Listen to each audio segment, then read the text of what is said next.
अस्सलाम वालेकुम। प्रोग्राम सवाल के साथ मैं हूं मारिया मेमन। आज की टॉप स्टोरीज है, क्या आईपीपी का मसला हल हो सकता है? बहुत जो बड़े बड़े हमें बिजली के बिल आ रहे हैं, क्या इसका कोई तोड़ है? अगर होगा तो कितना वक्त लगेगा, कितने साल मजीद हमें इंतजार करना होगा? प्रोग्राम के पहले से मैं जरा आईपीपीज की प्रोस्पेक्ट्स के हवाले से बात करेंगे। उसके बाद इख्तलाफी नोट में इख्तलाफात क्या हैं? 2 जजेस का सुप्रीम कोर्ट की जजमेंट के हवाले से इख्तलाफी नोट सामने आया। ये नोट सामने आने की वजह क्या थी, इस वक्त पे क्यों आया और इसके मंदरजात क्या हैं, ये प्रोग्राम के दूसरे हिस्से में डिस्कस करेंगे। आखिरी हिस्से में हम आपको बताएंगे कि सियासत में भारतीय एजेंट्स का क्या किरदार रहा है पाकिस्तान में, और एक हम ऐसा यूनिक मुल्क है जहां पर तकरीबन तमाम सियासी क़यादत किसी न किसी मौके पे भारतीय एजेंट रह चुकी है। ये प्रोग्राम के आखिर में बड़ा एक दिलचस्प हमारा इसके ऊपर तबसरा होगा। करते हैं आईपीपीज के बारे में। मुल्क के तूलो अर्ज में गुज़श्ता 2 हफ्तों से हर कोई बात कर रहा है, चाहे सियासी जमातें हों, मुख्तलिफ प्रेशर ग्रुप्स हों, अवाम हो।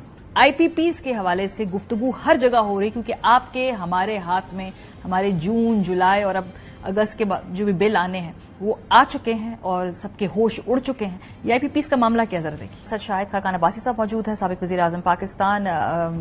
इस वक्त चूंकि आईपीपी के मुआहदे के हवाले से अवाम में बहुत ज्यादा तजस्सुस है और जाहिर सी बात है परेशानी भी है। शाहिद साहब, बिल आ रहे हैं हम सब लोगों के, अगर हुकूमत कहती है कि आईपीपी तो रीनेगोशिएट नहीं हो सकता है, उसमें कुछ नहीं हो सकता, तो फिर क्या हो सकता है? क्या ये बिल देना हमारा नसीब है कि अब दें, जब तक आपको कैपेसिटी पेमेंट देनी है आप देते रहेंगे? देखिए, मैं हैरान हूं कि ये जितने हजरात बात कर रहे थे, इनको अलिफ बे नहीं पता कि मसला क्या है बिजली का। अलिफ बे नहीं पता और हर आदमी बात कर रहा है। ये जितने आपने चेहरे दिखाए हैं ना, आईपीपीज अगर बिजली की कीमत में कोई मसाइल हैं तो आईपीपी एक छोटा मसला है।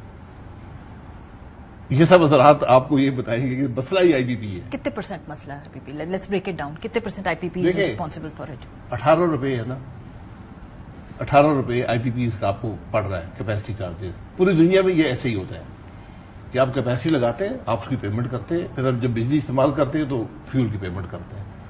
जो न्यूक्लियर होता है, जो हाइडल होता है, जो सोलर, विंड और बायोगैस, ये रिन्यूएबल्स हैं, इनमें फ्यूल की पेमेंट नहीं होती, तो इनकी सारी जो पेमेंट है वो आईपीपी है। तो 18 रुपए पर यूनिट आज हम आईपीपी का पे कर रहे हैं। 18 रुपए में से 12 हुकूमत के अपने हैं। 12 जो है, 12 रुपए जो है वो जो न्यूक्लियर लगा हुआ है, जो आपका हाइडल लगा हुआ है, जो आपका गवर्नमेंट के 4 प्लांट्स हैं आरएलएनजी के, और सोलर और विंड, ये मिलाकर 12 रुपए के करीब बन जाते हैं। कभी 11 होगा, कभी 12 होगा, तो बाकी बात बन गई 6 रुपए की। 6 रुपए में से तकरीबन ये समझेंगे 3 रुपए थर कोल, जो हम अपना कोल निकालते हैं, और 3 रुपए जो 3-3.5 रुपए जो हैं वो आपके जो 3 चाइना के सीपेक के अंदर जो 3 कोल के प्लांट्स लगे हैं, तो उसके पीछे कुछ नहीं बचता। उसके पीछे जो पुराने प्लांट्स हैं आपके, जो मुशर्रफ दौर में या बेनजीर के दौर में लगे थे, फर्नेस ऑयल वगैरह के, ये उनकी बाकी 3-4 रुपए उनकी पेमेंट है। सो ये जो कैपेसिटी पेमेंट कर रहे हैं, जिनमें ये प्लांट्स बिजली नहीं बना रहे हैं लेकिन हम फिर भी हम उनको पैसे दे रहे हैं, ये प्रॉब्लमैटिक बात नहीं है? नहीं, दुनिया में ऐसे ही होता है। आपका मसला क्या है? ये प्रॉब्लमैटिक बात है, क्यों है? इसके 2 प्रॉब्लम्स हैं। ये सारे प्लांट जो शुरू हुए तो तकरीबन 40 रुपए का डॉलर था, जो आखिरी लगा है मेरे ख्याल उस वक्त 115 रुपए का डॉलर था, आज 285 का है। पर वो तो कैप कर गई ना तहरीक इंसाफ की गवर्नमेंट, 145 पे गालिबन कैप कर दिया। नहीं, कोई कैप जब रीनेगोशिएट किया उन्होंने उसको कैप कर दिया। वो आपने डॉलर की कीमत, वो सिर्फ 2 रुपए की कैपेसिटी पेमेंट नेगोशिएट हुई है, 18 में से 2 की, और वो मैं रीनेगोशिएशन से बिल्कुल मुतमईन नहीं हूं। वो चंद प्लांट्स जो फर्नेस ऑयल की थे, जो बेनजीर भुट्टो की गवर्नमेंट में शुरू में लगे थे, उसको उन्होंने रीनेगोशिएट किया, और रीनेगोशिएशन में उनकी जो 2 सबसे बड़ी रिक्वायरमेंट थी, जो हुकूमत ने नहीं मानी थी 20-25 साल, वो भी उनको दे दी गई। और उनसे 2 चीजें क्या थी कि हम आपको पेमेंट टाइम पे करेंगे, और हम जो एक डिफरेंशियल है, क्योंकि जब वो हुकूमत उनको पेमेंट नहीं करती थी तो पैसे कम देती थी, जब वो फ्यूल के चार्जेस नहीं पे करते थे तो वो पैसे ज्यादा देते थे, उसको बराबर कर दिया गया। اس کا امپیکٹ جو ہے وہ چند پیسوں میں آتا ہے. اس لیے پہلی بات ہے سمجھیں کہ ایشو ہے کیا. ایشو دو وجہ سے پیدا ہوا. ایک میں نے بتا دیا ڈالر کی وجہ سے. دوسرا آپ نے جو بجلی لگائی آپ نے 200 ارب یونٹ اس وقت آپ کی کنزمپشن ہونی چاہیے تھی. بجلی ہمیشہ لگائی جاتی ہے آپ کی پروجیکٹڈ ڈیمانڈ پر. ہم 90 ارب یونٹ بنا رہے تھے 2013 میں, وہ چلا گیا تقریباً 140 ارب یونٹ پر. جب آپ کی اکانومی نیچے گئی تو وہ آ گیا بجائے اوپر جانے کے 110 پہ آ گیا. تو پر یونٹ کیپیسٹی چارج بڑھ گیا. تو آپ یہ ساری بات لنکڈ ہے آپ کی اکانومی سے, ورنہ یہ آئی پی پی یہیں پر پچھلے سال بھی تھے, اس سے پچھلے سال بھی تھے, اس سے پچھلے سال بھی تھے, 2013 میں بھی تھے, 2015 میں بھی تھے. یہی پرابلم ہے نا کہ جب یہ نیگوشیٹ کیا گیا اس کے حق پہ جو سب سے بڑا کرٹیسزم ہے وہ یہ ہے کہ آپ کو معلوم تھا کہ کمنگ ایئرز میں یہ قیمت بڑھے گی, ڈالر جو ہے ہمیشہ مستحکم تو نہیں رہنا, ہمیں اپنی اکانومی کا معلوم ہے, ڈالر اوپر نیچے ہوگا اور ایونچولی یہ کیپیسٹی پیمنٹ اتنی تکلیف دہ ہو جائے گی کہ عوام پہ اس کا بوجھ آئے گا. جو اب آ گیا یہ ایک ایکسپیکٹیشن اس کی فور کاسٹ میں سے ایک تھا اور وہ وقت آ چکا ہے اب اس وقت. پہلی بات ہے نیگوشیٹ نہیں ہوئے, کوئی بھی نیگوشیٹڈ کانٹریکٹ نہیں ہے. حکومت پاکستان نے ایک ڈاکومنٹ بنایا, اس کا نام ہے پاور پرچیز ایگریمنٹ, جس میں سب باتیں لکھی ہیں. حکومت پاکستان نے بنایا, آپ اس میں ایک لفظ بھی تبدیل نہیں کر سکتے. پھر آپ نے ایک ساورن گارنٹی دی, امپلیمنٹیشن ایگریمنٹ اسے کہتے ہیں, کہ ہم آپ کو حکومت پاکستان نے ایز اے ساورن یہ گارنٹی دی کہ ہم پیمنٹ کریں گے. ٹیرف آپ نے بنایا, حکومت پاکستان نے, شروع میں حکومت پاکستان نے, پی پی آئی بی نے, بعد میں نیپرا آ گئی, انہوں نے ٹیرف بنایا کہ ہم آپ کو اتنی پیمنٹ کریں گے, کیپیسٹی کی اتنی پیمنٹ کریں گے, یہ میکینزم ہوگا اور یہ فیول کی پیمنٹ ہے. نیگوشیشن تو ہے کوئی نہیں اس کے اندر. تو جو غلطیاں ہیں وہ آپ نے کی ہیں.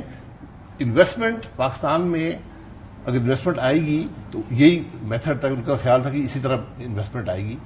اس کو آپ کو چند پہلے پلانٹس کے بعد ٹیرف جو تھا وہ آپ کو اپ فرنٹ نہیں دینا چاہیے تھا. اس کی کیا وجہ تھی؟ Because it clearly there is some problem جس کی وجہ سے ڈسفنکشن ہے نا. اس کی وجہ یہ تھی کہ سمجھ نہیں ہے. جو ہماری حکومت کی نالائکی ہے یہ اسی سے یہاں ہوتی ہے کہ آپ کو بڈ سے ٹیرف لیتے. شروع میں آپ نے لوگوں کو اٹریکٹ کر لیا, انویسٹمنٹ آ گئی, آپ نے 18% ریٹرن رکھا ہوا تھا, 18%, اور بجلی کے پلانٹ کی قیمت بھی آپ نے ڈٹرمن کی کہ جی اس کی پلانٹ کی قیمت $1 ملین لیٹ سے پر میگا واٹ ہے. یہ بات یہاں ہوئی جب حکومت نے اپنے 4 پلانٹ لگائے جو 2015 کے قریب لگے تھے. ان کا ٹیرف نیپرا نے رکھا $1.1 بلین پر میگا واٹ, جو کیپٹل کاسٹ ہے, یعنی بجلی کا پلانٹ اتنے میں لگے گا. جب وہ لگے تو 7.5 لاکھ میں لگے, تو ٹیرف تقریباً جو کیپیسٹی چارج تھا وہ 40% نیچے آ گیا. اسی کے ساتھ یہ 5000 میگا واٹ کے پلانٹ سے, اسی کے ساتھ جو سی پیک کے اندر جو اپ فرنٹ ٹیرف کے ساتھ جو حکومت نے جو نیپرا نے ٹیرف دیا اپ فرنٹ, وہ تقریباً 4000 میگا واٹ ہیں. ان کی کیپیسٹی پیمنٹ آ رہی ہے آپ کو تقریباً 370-375 ارب. ان کی کیپیسٹی پیمنٹ آ رہی ہے تقریباً 200 ارب. یہ 5000 میگا واٹ ہے, وہ 4,000 میگا واٹ. یہ تو پوائنٹ پروف کرتا ہے نا کہ شفافیت نہیں تھی, ٹرانسپیرنسی نہیں تھی, انٹرسٹ گروپس تھے جس کی وجہ سے ایک سرٹن سیکٹر نہیں. تو آپ نے پھر کیوں فیئر بڈنگ نہیں کروائی؟ اس کا مطلب فیئر حکومتی غلطی ہے لیکن نہیں سر, ایسے کوئی اچانک غلطی یا نادانی میں نہیں ہو جاتی. سب کو معلوم ہے کہ اس غلطی کا کیا ایونچولی خمیازہ ہوگا, اسٹیمیشن ہوتی ہے, رپورٹس بنتی ہیں. خمیازے کی بات نہیں ہے, کسی کو فائدہ پہنچ رہا ہے, وہ کس کو ہے جس کو فائدہ پہنچ رہا ہے؟ کسی کو فائدہ نہیں. آپ نے ٹیرف دیا, کچھ لوگ انویسٹمنٹ کی, کچھ نہیں آئے. آپ یہ بھی دیکھ لیں, ہم نے 28 سینٹ کی ونڈ کا ٹیرف بھی دیا ہوا تھا پاکستان میں, 28 سینٹ, جو آج تقریباً 80-90 روپے یونٹ بنتا ہے. اس میں کوئی نہیں آیا. پاکستان ایک جگہ نہیں تھی انویسٹ کیا جائے. 23 بھی دیا, 18 بھی دیا, 15 بھی دیا, 11-12 پہ آ کے آپ کی قسمت ہے کہ وہ اس ہائی ٹیرف پہ نہیں آئے. سو پوائنٹ اگر میں بالکل آسان سوال, کیا اس وقت جو یہ آئی پی پی کے معاہدے ہوئے ہیں خاص طور پہ 2015 آنورڈز, یہ بیسٹ نیگوشیٹڈ ریٹس کے اوپر, یہ بیسٹ اس وقت کی جو پاسبلٹی تھی اس کے اوپر یہ ہوئے ہیں, یا کوئی اور آپشنز بھی تھے جو ویل کیے جا سکتے؟ ہائنڈ سائٹ میں کہہ رہی ہوں. لیکن نیگوشیٹڈ ہے نہیں سر. جس وقت لگ رہے تھے تو اس وقت تو جب سب طے ہو رہا تھا نا, کوئی نہ کوئی اس وقت رول آف دا گیم. کوئی نیگوشیٹڈ نہیں. حکومت نے پالیسی بنائی, یہ 94 کی پالیسی بنی, حکومت نے بنائی. انہوں نے پھر وہ پالیسی فلوٹ کی مارکیٹ میں, جس نے آگے لگانا ہے وہ لگائے. اس میں بڑی بڑی کمپنیاں ہیں دنیا کی, کیونکہ پاکستان میں کسی کو کیپٹل نہیں تھا کہ لگا سکے. باہر سے لوگ آئے, انہوں نے لگایا اور وہ چل رہے ہیں. اس نے آپ کو بجلی دی, تو آپ کی غلطی میں اس کو نالائکی سمجھتا ہوں، وہ یہ ہے کہ آپ کو پہلے چند پلانٹس کے بعد ٹیرف کو بڈ کے ذریعے آپ پرائز ڈسکوری کرتے، بڈ کرواتے۔ 2017 میں جب میں پرائم منسٹر تھا، مفتاح اسماعیل صاحب فائنانس منسٹر تھے، ہم نے اس کو بدلا، ہم نے کیبنٹ ڈیسیژن کیا کہ اس کے بعد سارے پلانٹس جو ہیں وہ بڈ سے لگیں گے۔ پی ٹی آئی گورنمنٹ نے آ کے اس کو ریورس کیا کہ نہیں، نیپرا اپ فرنٹ ٹیرف دے گا۔ نیپرا میں کیپیسٹی نہیں ہے اپ فرنٹ ٹیرف ڈیٹرمن کرنے کی، یہ اسٹیبلش ہو گیا ہے۔ جب حکومت نے اپنے پلانٹ لگائے، ان کی جو کاسٹ آ رہی تھی وہ 1.1 million dollar per mega what تھی، جو لگا، جو حکومت نے لگایا۔ شفافیت کی یہ نوعیت آپ دیکھ لیں، حکومت نے 4 پلانٹ لگائے 7.5 لاکھ پہ، یعنی 40% کم کاسٹ آئی جو نیپرا نے ڈیٹرمن کی تھی۔ یہ نالائکی ہماری نیپرا کی ہے۔ کیپیسٹی جب آپ کے پاس نہیں ہے پرائز ڈیٹرمنیشن کی، تو آپ بڈ کے ذریعے پرائز حاصل کریں، وہ ہم نے نہیں کیا۔ رولز کی بھی غلطی ہے نا کہ آپ رولز اس طریقے سے بنائے، اب آپ نے اگر ایک ادارے کو اتنی اتھارٹی دے دی اور آپ نے سسٹمز کریکٹ نہیں کیے تو پھر وہ اس میں اور، لیکن تھوڑا سا آسان طریقے سے اگر ہم لوگوں کو بتائیں کتنے عرصے اور ہمیں کیپیسٹی پیمنٹ کے جو لگے آئیں گے بلوں میں، مطلب کہ ابھی ہم 1-2 سال ہمیں یہی بل آئیں گے، یا کوئی طریقہ کار ہے کہ بل کو اگر ریڈیوس کرنا ہے تو یہ ایونیوز ہیں، اس طریقے سے بل کم کیا جا سکتا ہے، یا ابھی ہے 3-4 سال؟ کیپیسٹی پیمنٹس میں ایک اور سمجھنے کی ہے، ایک ہم اس سے کہتے ہیں لیولائز ٹیرف۔ جب آپ کو بتائیں گے نا کہ یہ کیسے لگا، اس کو لیولائز ٹیرف کہتے ہیں۔ لیولائز ٹیرف اس کی لائف ٹائم پہ اس کی کیا ایوریج کاسٹ آئے گی وہ ہوتی ہے۔ ایکچولی کیا ہوتا ہے کہ جب پلانٹ لگتے ہیں تو شروع کے 7 سے 10 سال اس کا ٹیرف بہت ہائی ہوتا ہے، کیونکہ اس میں آپ نے فائنینشیل کاسٹ بیئر کرنی ہوتی ہے، بینکوں کے ری پیمنٹس ہوتی ہیں۔ تو وہ اگر آپ نے لیٹ سے 7 سینٹ کی لیولائز ٹیرف رکھا ہوا ہے، تو ایکچولی پہلے 7 سے 10 سال میں آپ اس کو 10-11 سینٹ دے رہے ہوں گے، تو وہ زیادہ اس کی چارجز آتے ہیں۔ تو جو بھی نئے پلانٹ لگے ہیں، جس طرح تھر کے نئے پلانٹ ہیں، یہ 3 جو چائنیز ہیں یہ نئے ہیں، آپ کا سولر ونڈ بھی اکثر نیا ہے، آپ کے جو اپنے RNG لگے وہ بھی نئے ہیں، نیوکلیر بھی آپ کا بہت سا نیا ہے، تو یہ کچھ عرصے کے بعد ان کی قیمت کم ہو جائے گی، کیپیسٹی چارجز کم ہو جائے گی۔ ٹائم لائن بتائیں نا، بیکاز لوگ تو یہ جاننا چاہ رہے ہیں ابھی میرا بل اتنا زیادہ آ رہا ہے، اگلے سال کم آئے گا کیونکہ کیپیسٹی پیمنٹ نیچے آ جائے گی؟ ابھی کیپیسٹی پیمنٹ میں تھوڑا فرق پڑے گا، لیکن میں یہ کہوں گا 5 سال بعد وہ کافی کم آ جائے گی۔ لیکن میں یہ بھی کہہ دوں کہ اگر آپ کا ڈالر 350 پہ چلا گیا پھر آپ زیادہ کا بل دیکھیں گے۔ مسئلہ یہ ہے بجلی کا نظام ڈالرز میں لگا ہوا ہے، ہم جو ہماری آمدن ہے، میری آپ کی تمام پاکستان کے لوگوں کی، وہ روپے میں ہے۔ تو جب ڈالر مہنگا ہوگا تو ہم بجلی روپے میں خرید رہے ہوں گے، تو وہ بڑی آپ کو مہنگائی پڑے گی۔ ابھی حکومت کے پاس آپشنز کیا ہیں، کیا کر سکتے ہیں؟ حکومت کے پاس آپشنز یہ ہیں کہ پہلے تو ذرا کلیئرٹی دے ملک کے عوام کو کہ ہے کیا ایشو۔ یہ ہر قسم کے یہاں ویسٹڈ انٹرسٹ ہیں جو ایک دوسرے کو نیچے دکھانا چاہتے ہیں، اور یہ اب سب آنے کیپیسٹی چارجز پہ۔ میں نے آپ کو بتایا کہ 18 میں سے 12 روپے یا 11.5 روپے حکومت کے اپنے پلانٹ، حکومت نے کلیئرٹی دے دی نیوکلیر ہے جی۔ اس کے بعد پھر راستہ ڈھونڈنے کے کیسے آپ نے کرنا ہے، آپ کو کیا کرنا پڑے گا، آپ کو اچھا پھر آپ نے فیول پہ آپ نے ٹیکس لگایا ہوا ہے، RLG 18% ٹیکس ہے، فرنس آئل پہ شاید ٹیکس ہے، تو اس سے بجلی کی قیمت اوپر ہی جائے گی، نیچے تو نہیں آئے گی۔ کرنا آپ نے اکانومی کو ٹھیک کرنا ہے، اکانومی کو۔ اگر ہمارا ڈالر آج 100 روپے پہ ہوتا، آپ خود حساب لگا لیں، ہمارا ڈالر آج 150 پہ ہوتا، آدھا بل آتا آپ کا، آدھا بل تو آپ کو خوش ہے نا اگر میں آدھا بل آپ کا کاٹ دوں، تو اگر میں ڈالر 150 پہ رکھ لیتا تو یہ ہوتا۔ جب آپ کی اکانومی کمزور ہوگی تو آپ کا بل زیادہ آئے گا۔ اکانومی جب تک سیاسی استحکام نہیں ہوگا، اکانومی مضبوط نہیں ہوگی۔ یہ سمجھ لیں گھوم پھر کے بعد وہی سیاسی استحکام پہ آپ کا بل بھی جو ہے اس کا تعلق ملک کی سیاسی عدم استحکام سے ہے، اس کا تعلق الیکشن کی چوری سے ہے۔ بہت شکریہ۔ شاہد خاقان عباسی صاحب ہمارے ساتھ موجود، IPP سے جڑے معاملات کے جو ہمارے سوالات تھے ان کا جواب دے رہے تھے۔ بریک پہ جائیں گے، جب واپس آئیں گے تو مائنورٹی ججمنٹ دینے والے 2 جج صاحبان نے اپنا اختلافی نوٹ جو ہے اس کو پبلک کر دیا ہے۔ اس اختلافی نوٹ میں کیا کہا جا رہا ہے، اس کے کیا امپلیکیشنز ہوں گے، بریک کے بعد اس پہ بات کریں گے، ہمارے ساتھ رہیں۔ Welcome back. مخصوص نشستوں کا کیس، اس حوالے سے کل ہم نے دیکھا کہ ایک بڑی ڈیولپمنٹ ہوئی جو اس میں مائنورٹی ججمنٹ ہے وہ سامنے آ گئی، اور اختلافی نوٹ 2 ججز کی جانب سے جاری کیے گئے۔ سپریم کورٹ کے 2 ججز جسٹس امین اللہ خان اور جسٹس نعیم اختر افغان نے PTI کو مخصوص نشستیں دینے کے فیصلے پر اختلافی نوٹ جاری کیا، جس میں 12 جولائی کے سپریم کورٹ کے 8 ججز کے اکثریتی فیصلے سے اختلاف کیا گیا۔ PTI बतौर जमात election commission, Peshawar high court और सुप्रीम कोर्ट में फरीक नहीं थी। पहला इख्तलाफ ये है। दूसरा इख्तलाफ ये है कि सुन्नी इत्तेहाद काउंसिल में जाने वाले आजाद उम्मीदवारों को किसी ने चैलेंज नहीं किया। इख्तलाफ नंबर 3 ये है कि अक्सरियती फैसले में 39 या 41 अरकान का उनकी मर्जी के बगैर उनके मुस्तकबिल का फैसला किया गया। इख्तलाफ नंबर 4, सुन्नी इत्तेहाद काउंसिल की अपीलें रद्द हुई और उनको कोई रिलीफ नहीं दिया गया, बल्कि सुन्नी इत्तेहाद काउंसिल में शामिल आजाद अरकान भी उनसे वापस छीन लिए गए। अगला नुक्ता, अक्सरियती फैसले में PTI को दिया गया रिलीफ तब ही बन सकता है जब आइन के आर्टिकल 63, 51 और 106 को रीराइट किया जा सके। सुप्रीम कोर्ट के अक्सरियती फैसले में आर्टिकल 175 और 185 को मुकम्मल तौर पर नजरअंदाज कर दिया गया। अक्सरियती फैसले में PTI को खुद साख्ता रिलीफ दिया गया। ये इंतहाई नाकाबिले फहम है कि 8 जजेस ने मखसूस नशिस्तों से मुतालिक 6 मई 2024 का नोटिफिकेशन रद्द कर दिया, लेकिन इससे पहले वाले को बरकरार रखा है।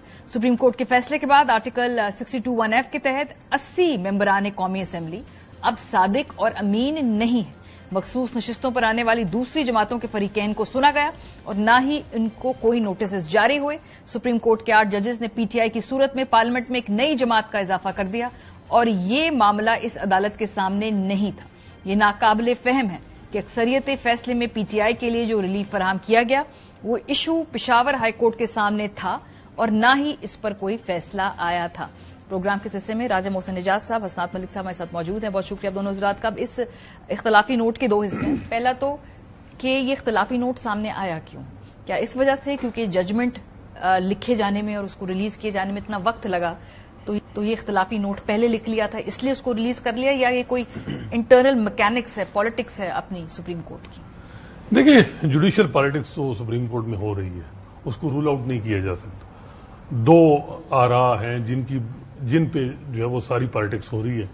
एक ये है कि 25 अक्टूबर को चीफ जस्टिस मंसूर अली शाह ओहदे का हलफ उठाएं, और वो इस तरह मुमकिन है कि जब ये 8 जजेस का फैसला मेजॉरिटी जजमेंट है इसको देखें और इसके बाद हुकूमत के पास वो जो एक नंबर है 225 वो पूरे नहीं होंगे तो कॉन्स्टिट्यूशन अमेंडमेंट नहीं हो सकती, जुडिशियल पैकेज नहीं आ सकता, तो जैसे मंसूर अली शाह जो है वो चीफ जस्टिस पाकिस्तान बन जाएंगे। दूसरी तरफ जल्दी है कि रिव्यू लगे दोबारा, रिव्यू में फिर वो माले गनीमत जो है वो नून लीग और पीपल्स पार्टी में जो 78 सीटें जो इलेक्शन कमीशन ने एक साइड पे कर दी थी और फिर उनको तकसीम किया गया दूसरी पार्टी में, वो मिले 23 खासकर नेशनल असेंबली की बड़ी इंपॉर्टेंट है, और उसके बाद कॉन्स्टिट्यूशन अमेंडमेंट हो, जुडिशियल पैकेज हो और हर जज को 3-3 साल मिले। और मेन जो इस वक्त हुकूमत का इस वक्त डिजायर है प्राइम उनकी वो ये है कि जी चीफ जस्टिस काजी फैसा ओहदे पे मजीद 3 साल रहें, और हुकूमती लोगों की बहुत से बयानात भी आए हैं कि जब नए चीफ जस्टिस आएंगे तो PTI ये समझ रही है कि जी इलेक्शन दोबारा ये इलेक्शन कलदम हो जाएंगे, दोबारा इलेक्शन के लिए जो है वो डायरेक्शन हो जाएगी। लेकिन तो हालांकि ये नोट है ना, इसमें इसका तो ये तो इम्प्लीमेंट भी नहीं होगा, इससे कैसे होगा? इसमें जो है वो 3-4 चीजें बड़ी इंपॉर्टेंट है। ये वैध जजमेंट है, मेरा ख्याल है पाकिस्तान की हिस्ट्री में कोई ऐसी जजमेंट नहीं होगी जिसमें रिव्यू का डिस्कस किया गया है कि जी रिव्यू फाइल हो चुका है और इन्फ्रक्चुअस एक माजी जो बाद की डेवलपमेंट है वो आप उस जजमेंट में कैसे डिस्कस कर रहे हैं। फिर जिस तरह कहा गया है कि जी इलीगल अनकॉन्स्टिट्यूशनल फैसले को कोई इदारा जो है वो पाबंद नहीं कि अमल दरामद करे, तो क्या ये मैसेज दिया जा रहा है।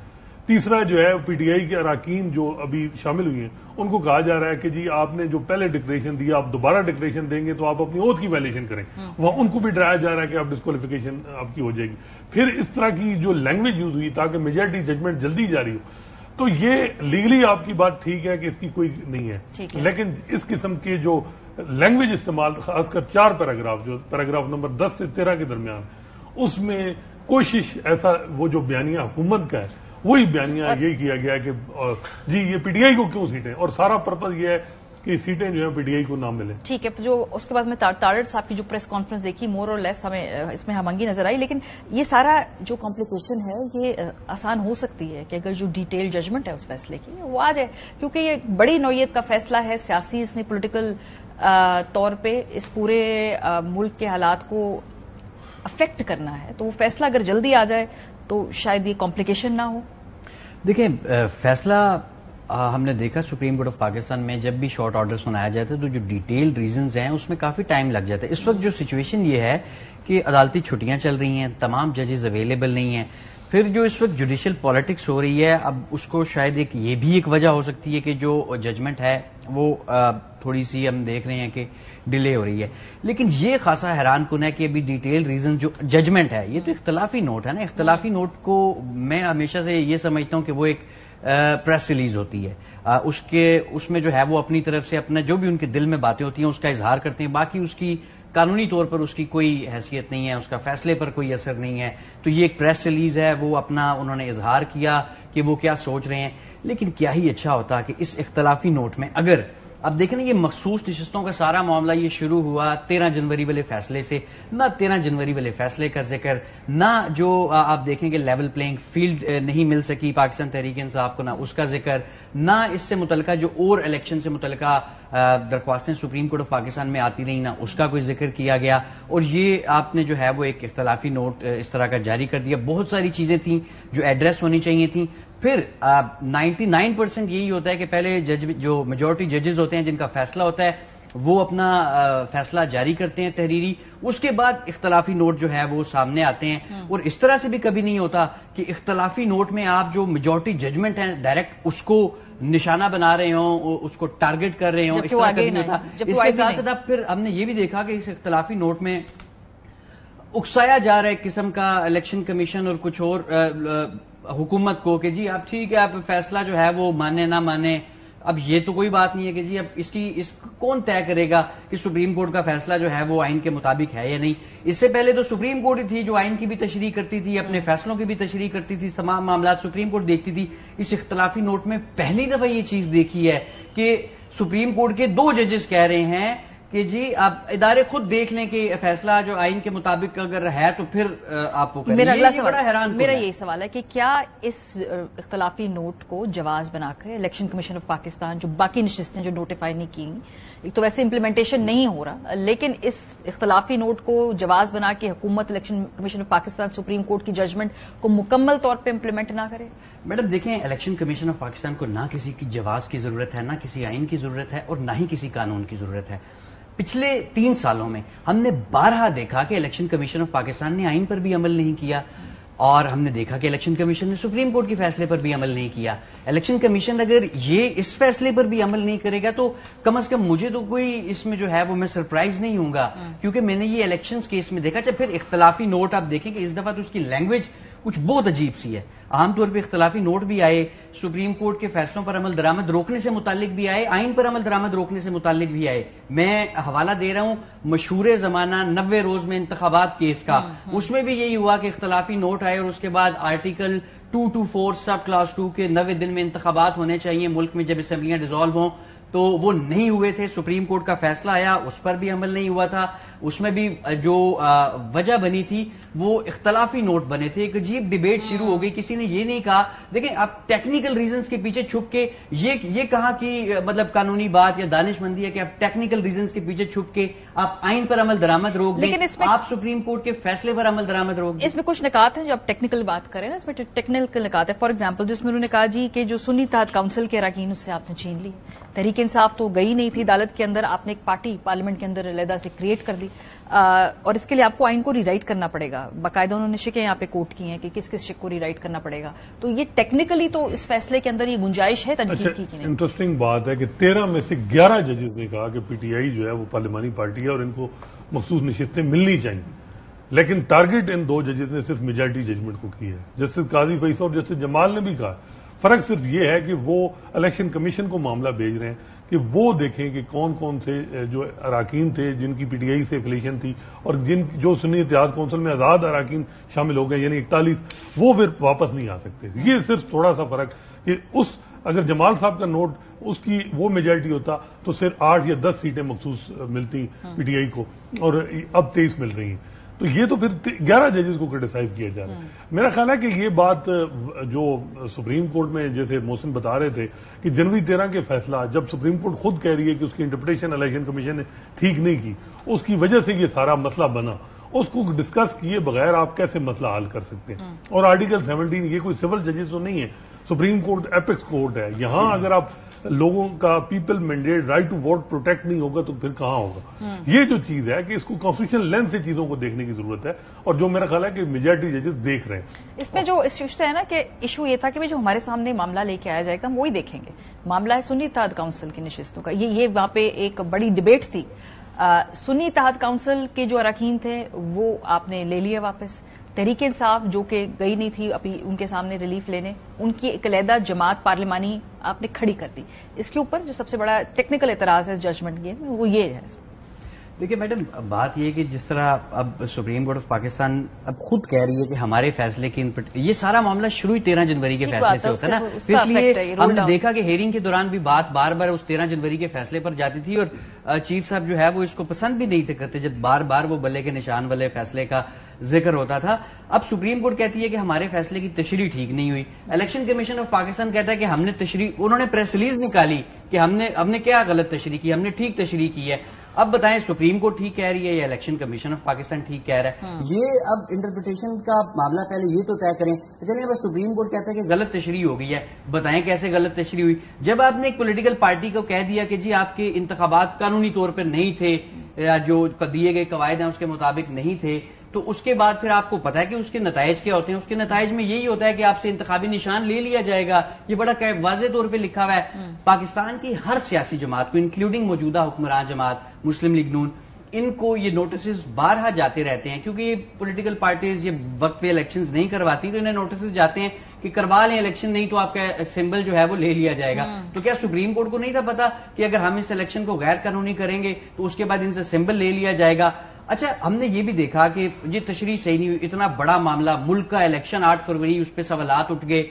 एक केस आया है recently supreme court of Pakistan में, मैं ज्यादा डिटेल्स में तो नहीं जाऊंगा, मुबारक अहमद सानी का एक केस। उसके ऊपर पहले एक फैसला आया, फिर नजरसानी हुई, फिर उसके ऊपर वजाहत आई, फिर उसके ऊपर उर्दू में फैसला आया, फिर उसके ऊपर उर्दू में एक प्रेस रिलीज वजाहत की आई, फिर नजरसानी का फैसला आया, उर्दू में आया, फिर उसके ऊपर 2 प्रेस रिलीजें आई। पाकिस्तान की तमाम बार काउंसिल ने वजाहतें दी। इधर मुल्क का जो देखिये आपकी जमहूरियत जो है वो बेसिकली इंतखाबात पर यानी अवाम की राय पर खड़ी होती है।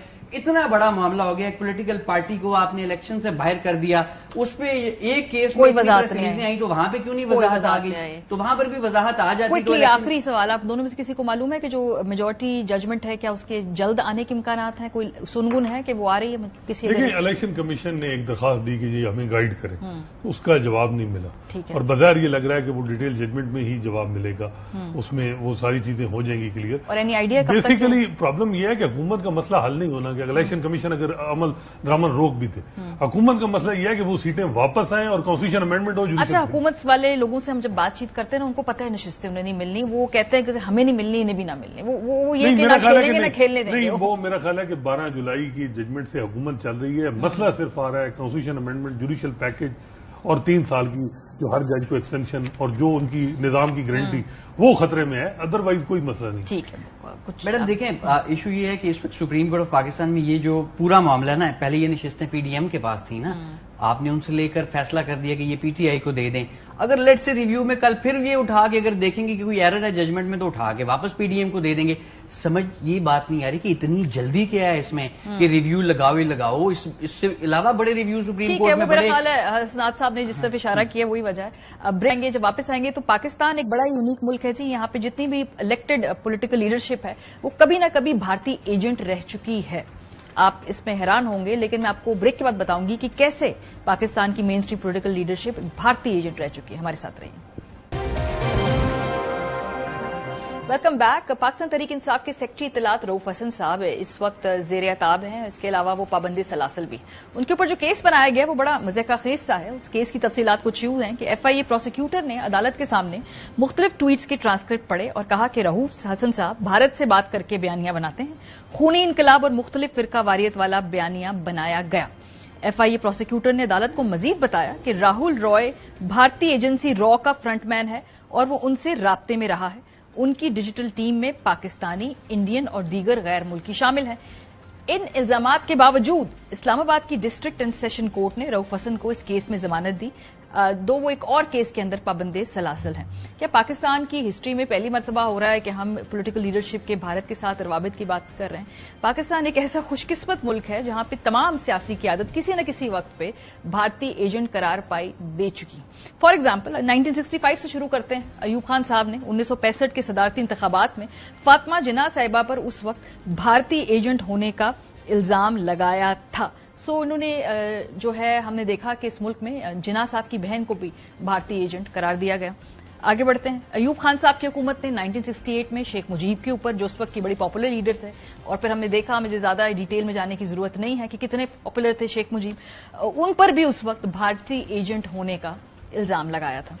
फास्ट फॉरवर्ड 1977 भुट्टो हुकूमत ने शायर अहमद फराज पर भारतीय एजेंट होने का इल्जाम लगाया था और उनकी गिरफ्तारी के लिए वजीर आजम भुट्टो से बाकायदा क्लियरेंस ली गई थी, लेकिन आर्मी एक्ट के तहत उनकी शायरी के खिलाफ मुकदमा बनाना मुश्किल था, लिहाजा उन्हें भारतीय एजेंट करार देकर गिरफ्तार तो कर लिया गया, लेकिन मुकदमा बनाने का काम गिरफ्तारी के बाद शुरू हुआ था। तो अहमद फराज साहब भी इस लेबल से बच नहीं पाए।